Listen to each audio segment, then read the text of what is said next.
So after the likes of World Trade Center, United 93, and a slew of made-for-TV movies that are kind of funny to look at now,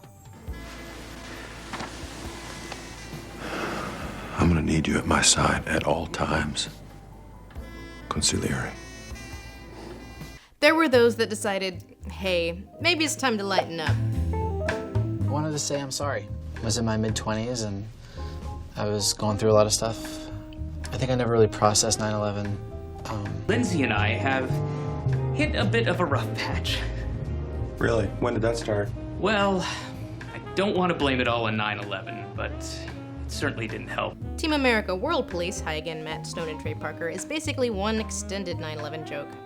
From what intelligence has gathered, it would be 9/11 times 100. 9/11 times 100? Jesus, that's... Yes, 91,100. Once again, like in South Park, they're more preoccupied with America's world policiness than the event and its fallout. Don't worry, everything is boom. We stopped the terrorists. 9/11 is a favorite joke topic for Seth MacFarlane. Mrs. Griffin, what are your plans for cleaning up our environment? 9/11. This may in part have to do with the fact that, according to McFarlane, he nearly became a victim of the attack since he was originally scheduled to board one of the planes, but then he had a hangover and he overslept. Your favorite holiday? Christmas. 9/11. So McFarlane, more than most people, has a bit of a fixation on 9/11. Ground Zero. So this is where the first guy got AIDS. This is nowhere more evident than in the 2011 episode Back to the Pilot, in which Stewie and Brian go back in time, and McFarlane, self-insert in dog form Brian, informs his past self about 9/11, thereby preventing it. Time to terrorize the terrorists. But preventing 9/11 causes a Terminator-style dystopia, because of course it does, so they have to go back and, in effect, make sure 9/11 happens. I have a really hard time believing that a present with no 9/11 could possibly be worse than the one we're currently in, but okay. We see it referenced again in Ted, in the scene where the titular character is racist at Norah Jones. Oh, you know, I'm not a hot half-Muslim chick who sold 37 million records, but I'm hanging in there. Oh, half Indian, but thanks. Yeah, whatever, thanks for 9/11. And here to make everyone else on this list look good, Uwe Boll. We are at the doorstep of our martyrdom. Praise Allah. Praise Him. Nobody likes Uwe Boll. Even people who decry political correctness ruining everything don't like Uwe Boll because he sucks and he isn't funny. Posthole opens with the 9/11 attacks and a comedy scene between the two hijackers. It has some of the worst sounding ADR I've ever heard in any movie, and it's so distractingly terrible I couldn't even pay attention to what they were talking about. Then you'll have 5 more virgins than you have right now, right? We're talking about eternity here. Something about the number of virgins they were promised being a deal breaker, and then they call off the attacks, but then the well-meaning passengers try to take control of the plane, and oops, they plow into the towers. In Harold and Kumar Escape from Guantanamo Bay, Harold and Kumar, well, go to Guantanamo Bay and then escape, because Kumar looks a touch terroristy for this lady's taste. And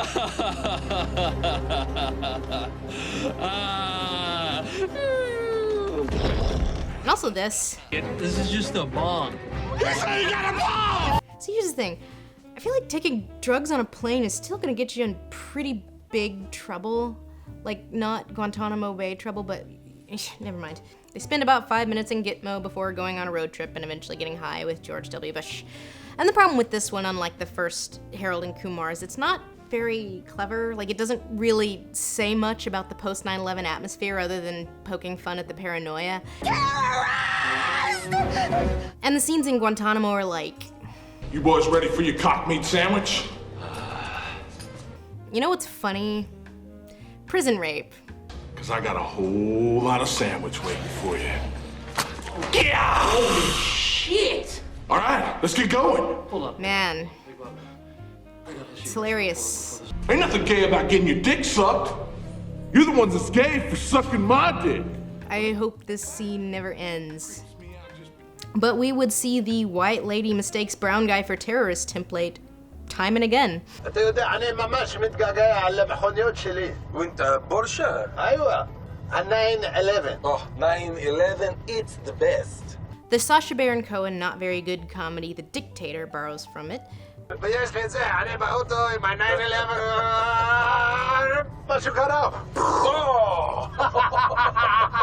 And it's also one of the only good jokes in the movie. We see it again in the Bollywood comedy Tere Bin Laden, which steals it pretty much beat for beat. But you dropped something.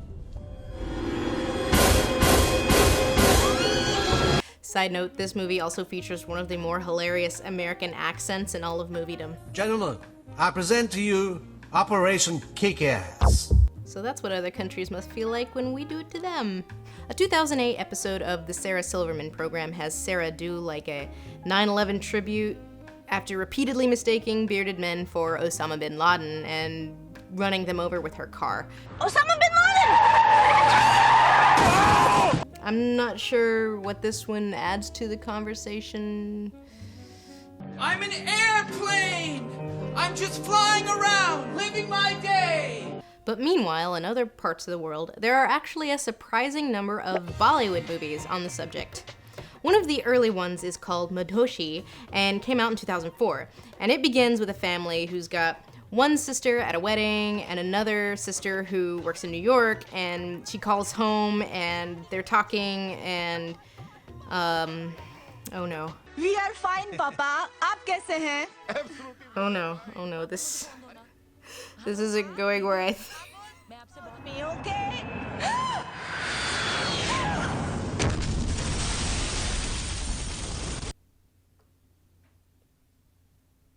What the fuck, India? Oh, and then the reaction from the family. It's like, 3 minute बाद दूसरा विमान world trade centre की दूसरी ओर जा टकराया। Bureau report आज तक।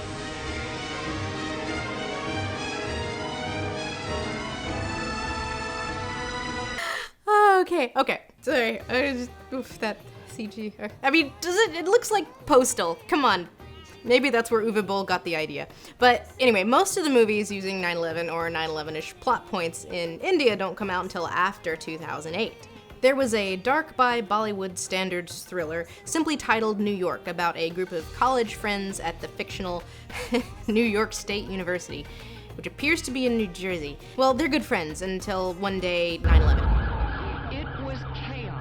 Well, years later, Omar is tasked by the FBI to spy on his old buddy Samir, who is a suspected terrorist. Omar's like, no, not my old buddy Samir, he can't be a terrorist, and then yeah, actually, he can. And while this film is flawed, the different perspective is interesting and honestly kind of necessary. For one thing, it actually calls out the Patriot Act. Patriot Act हमें power देता है कि हम किसी भी suspect को detain कर सकते हैं. Interesting that a movie made by and for Indians remembered that the Patriot Act existed. Sam gets arrested right after 9/11 over a goofy misunderstanding, and then, after eventually being released, he turns to terrorism because revenge. But he's still a good guy deep down. Something you get here that you don't get in other media is that no one's born a terrorist, and you end up with sympathetic portrayals of terrorists, which I kind of have mixed feelings about, but this video is long enough and we're not going there. Point is, these guys turn to terrorism, but it has fuck all to do with what they perceive as a religious righteousness. They're just mad at the American government for having wrongly assumed that they were terrorists, so they became terrorists. Which kind of undermines the message a little bit, but whatever. Mostly, terrorists hate the FBI, not any other aspect of the US. I'm spending a lot of time on this one because I think seeing the issue dealt with from a non-American perspective isn't just interesting, it's vital. It is both critical and sympathetic to the US. Even though it ends with the worst child actor in America and India combined to represent hope for the future. He's an old friend. Who, your friend or Papa's friend? Was this the producer's kid? And an even more interesting discussion, IMHO, the most high profile of the Bollywood group is the Shah Rukh Khan starring vehicle, My Name is Khan. Rizwan Khan.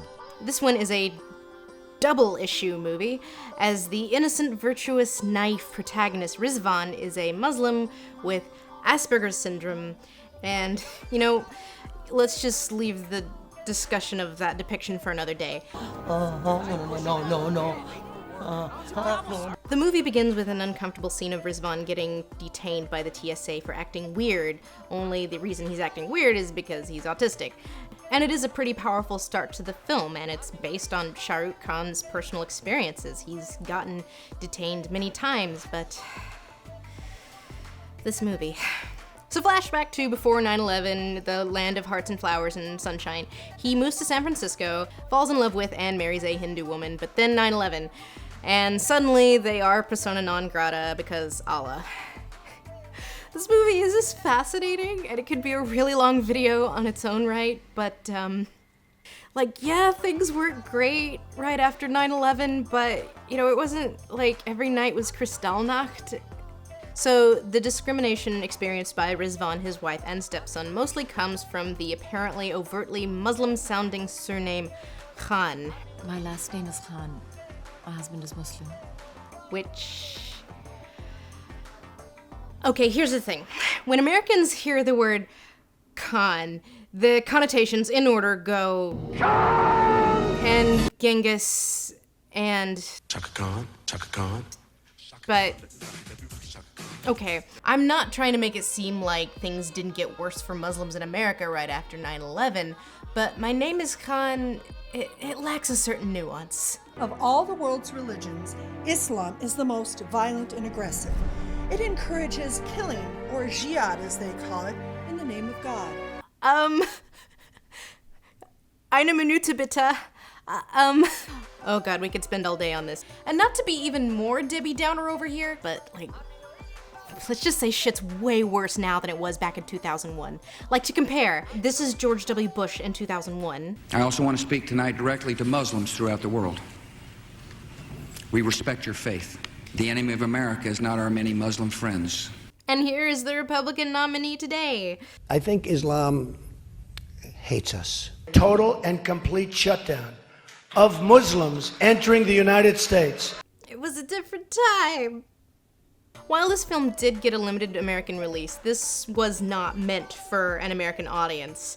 It was using an American setting to tell a story by Indians for an Indian audience. But it certainly has some interesting ideas on what Americans are like, from children doing a murder-hate crime to impoverished black community living in dilapidated shacks, and then singing "We Shall Overcome." We shall overcome someday. And the sing-along is led by a character who is named, I shit you not, Funny-Haired Joel. Yeah. Although, there is some poetic irony in the fact that here you have a movie about a guy whose name is Khan, and his goal is to track down the president and tell him that his name is Khan and that he is not a terrorist. My name is Khan, and I'm not a terrorist. And yet, here we are in 2016. We actually have a Muslim American family whose name is Khan, and on a national stage tells a presidential nominee that they are not terrorists.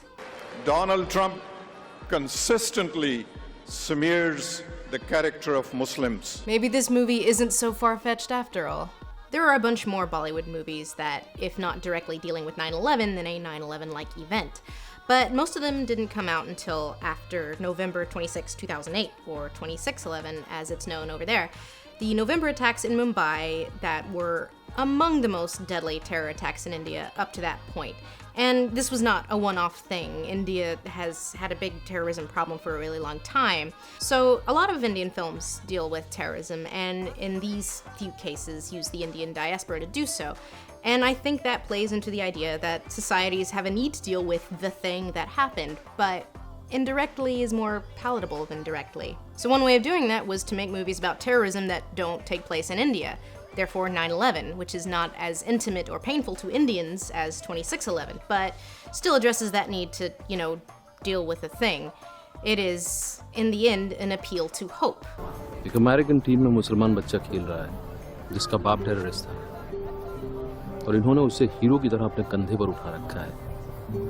ये मिला। And to address that need to find meaning in shitty world events. Feels pretty relevant now. Meanwhile, back in the US, the trend shifted from films about the event itself to films about the aftermath. 2007's Reign Over Me stars Don Cheadle and a trying to be dramatic but still acting like Adam Sandler. I made you in the record store the minute I saw your dorky face. Outside! He's a former doctor who lost his whole family in the attacks, so now he's a guy who's just so deluded and in denial about his loss that he's basically drained of all basic human empathy, I guess. My father just died. Yeah, I know. I want to hang though. So here is a movie that is literally about coping with trauma, although another weird aspect is that everyone's so vague about what the tragedy actually was. He lost his whole family in a plane crash. Why are we being coy about this movie? Like, it's New York, just say 9/11. Sandler's method of imparting pain by drama is screaming. Because this isn't your office. I left! This is public property. This isn't even close to public property. Yes, it is! Get out of here! Shut up! Yeah, this feels like maybe your issues run a little deeper than just grief. Then there's the infamous Remember Me, which was the not Twilight that starred Robert Pattinson. Although, Christ, it even looks like Twilight. Well, this movie is infamous because after 2 hours of unremarkable drama, I honestly cannot remember what the love story even was. Our Pats goes to meet his dad at work, and you guessed it, the World Trade Center. And then the movie ends. It's like getting rickrolled by 9/11. And it's mostly out of nowhere. Like, there are some shots that kind of telegraph where this is going, but for the most part, the film has fuck all to do with themes of, I don't know, innocence, loss, terrorism, something to do with 9/11. In Julie and Julia, the Julie half plays a mid-level bureaucrat attempting to deal with the after effects of 9/11. Good summation. Thank you. Are you the person to speak to if I don't like the plan for the memorial that was in this morning's Times? You can speak to me. Do you have any power? No. I want to speak to someone with power. Yeah, I know it's based on this woman's real life, but it was the movie's decision to frame the families and victims of 9/11 as like entitled customers. This is my 6th phone call, and the only thing anyone ever tells me is I have to fill out a form to get in line for an insurance payment. You have no idea what I'm going through, Miss Powell. You have no Please don't yell at me. And then trying to make her seem like the beleaguered one, and the people who are calling are the things she needs escaping from. Another in the 9/11 as the backdrop for young love genre is Dear John, adapted from the Nicholas Sparks book of the same name, and starring Channing Tatum, Zabs, and Amanda Seyfried. Yeah, I don't remember it either. It's boring, mostly. well put, Tatums. You don't drink? Nope. You don't smoke? Nope. Oh, you probably don't sleep around. Absolutely not. See, White Bread is on leave from the army, and Mayonnaise is the girl next door, and they have a cute little summer romance before she goes back to college, and then he goes back to the army, and then 9/11. And here's the difference between something you might have seen like earlier on this list is that this one is a lot more feelingsy than jingoistic. But I think that in and of itself is interesting because in 2010, it's like we'd already forgotten that intense jingoism that immediately followed 9/11, how people just lost their goddamn minds, such to the point that invading Iraq sounded like a good idea. See, John re-enlists less out of a sense of duty or desire for retribution than out of peer pressure. And then again, because his girlfriend dumped him. It barely touches on patriotism, it's all about feelings. And then there's the coup de grace, the twist of the lot, extremely loud and incredibly close. It is the film that wanted to be the definitive 9/11 movie, and it is so twee. It's like a feature-length Decemberist song about 9/11. If the sun were to explode, you wouldn't even know about it for 8 minutes. It's basically a fanfic of the famous photograph called The Falling Man. This kid named Oscar believes that guy is his dad, and he's played by Tom Hanks. And the film features a CGI recreation of Tom Hanks falling into the camera with the World Trade Center falling on top of him. Yeah, so Tom Hanks used to create like puzzles for this kid to get him to go outside and engage with the world. You know, like a proto-Pokemon Go, but then 9/11. So, post-tragedy, this kid comes to the conclusion that his dad left him a mystery to solve for a reason, and it turns out, no, he didn't. It was just a random key he found, and it belonged to BT over here. This film was based on the Jonathan Safran Foer book of the same name, and his premise was based on his supposition that 9/11 turned us into a nation of children, and yeah, there is something to that. Again, we were all lost and traumatized and searching for meaning. But if we were a nation of children, it's not the innocent naifs who cannot understand how such evil exists in the world like Oscar or Rizvan. It would be more like this. Stop it! Take me home! I am the mother! No! The thing about Extremely Loud and Incredibly Close is there's a good movie buried in here. Like, it's the story of this kid who lost his dad in 9/11 and is trying to make sense of it, and there is no sense to be made. And I really do like this scene where Sandra Bullock puts that into words. I don't know why a man flew a plane into a building. I don't know why my husband is dead. But no matter how you try, Oscar, it's never gonna make sense because it doesn't. It doesn't make sense. I think there is a great story in the idea in this kid's search for meaning. He learns that there isn't any, that 9/11 didn't happen for a reason, and he learns to come to terms with that. But, as New Yorkie as this wants to be, it's no 25th Hour. It feels kind of outsider's perspective. Like My Name is Khan, they're going for a sensitive portrayal of someone on the autism spectrum, but it's so hollow and twee. But The Worst Day made the list of things a lot longer. What we see aren't characteristics, but a series of quirks. Crime, people with bad teeth, bags without owners, shoes without owners, children without parents. And Extremely Loud and Incredibly Close seem to mark Hollywood's last-ditch attempt to mine 9/11 for Oscar gold. It's just not gonna happen anytime soon, but I'm certain we will see a Titanic-style sweeping epic 9/11 romance in 70 years or so. It's still hashtag too soon, but as soon as most of the people who remember it die off, it won't be. Yay. Media in recent years has drifted from the actual attack of 9/11 to the periphery, namely the assassination of Osama bin Laden. Zero Dark 30 barely alludes to 9/11. It's all about the hunt for bin Laden, which we seem to be more comfortable with now that he's, dead. Okay, so how do you know it's bin Laden? Because the truth is, we've been on this op before. It was 07, and it wasn't bin Laden, and we lost a couple of guys. This is Burt Macklin's greatest assignment yet. And more recently, this thing of beauty. She demanded that I fuck her like we fuck bin Laden. Fuck bin Laden. Fuck bin Laden. She wanted to fuck me harder than the US government. Fuck bin Laden. I don't understand why this isn't the next I'm on a boat. Hashtag too soon. She said invade my cave with your special unit. I said he wasn't in a cave, but... Although one of the weirder things I came across is that there's a 9/11 virtual reality game. By the way, we have this meeting.